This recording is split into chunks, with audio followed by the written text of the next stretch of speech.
ভারতে পলাতক শেখ হাসিনা এবার ডক্টর ইউনূসকে উৎখাত করার জন্য কঠোর আন্দোলন এবং হরতালের ঘোষণা করেছে।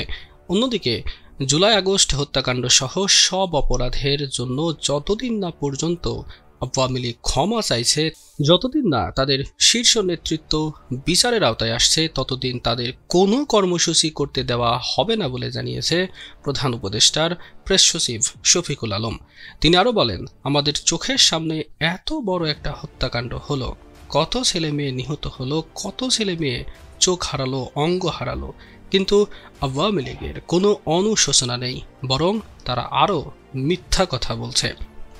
বাংলাদেশের মাটিতে আওয়ামী লীগের কোনো কর্মসূচি পালন করতে দেওয়া হবে না বলে স্পষ্ট হুঁশিয়ারি বার্তা দেন শফিকুল আলম।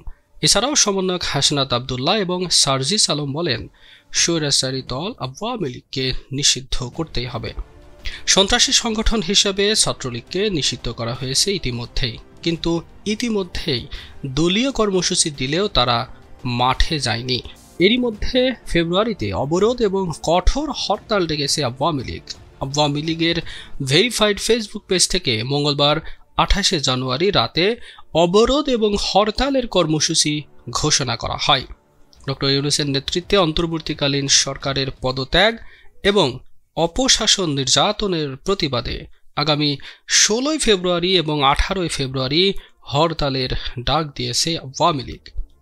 এতে বলা হয়, অন্তর্বর্তী সরকারের পদত্যাগের দাবিতে এবং হরতাল অবরোধ কর্মসূচি বাস্তবায়নে 1 ফেব্রুয়ারি থেকেই মাঠে নামবে দলটি।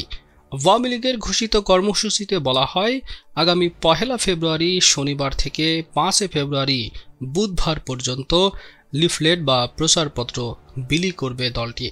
6 ফেব্রুয়ারি বৃহস্পতিবার দেশে প্রতিবাদ মিছিল এবং সমাবেশ পালন করবে এবং 10 ফেব্রুয়ারি অনুষ্ঠিত হবে বিক্ষোভ মিছিল ও সমাবেশ।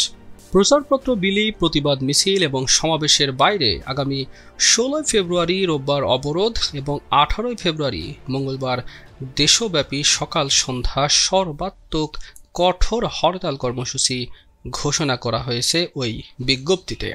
এদিকে আওয়ামী লীগের প্রেস বিজ্ঞপ্তিতে আন্তর্জাতিক অপরাধ ট্রাইব্যুনালে শেখ হাসিনা সহ অন্যান্যদের বিরুদ্ধে হত্যা মামলা সহ অন্য মামলা প্রত্যাহার এবং প্রহসনমূলক বিচার বন্ধের দাবি জানানো হয়।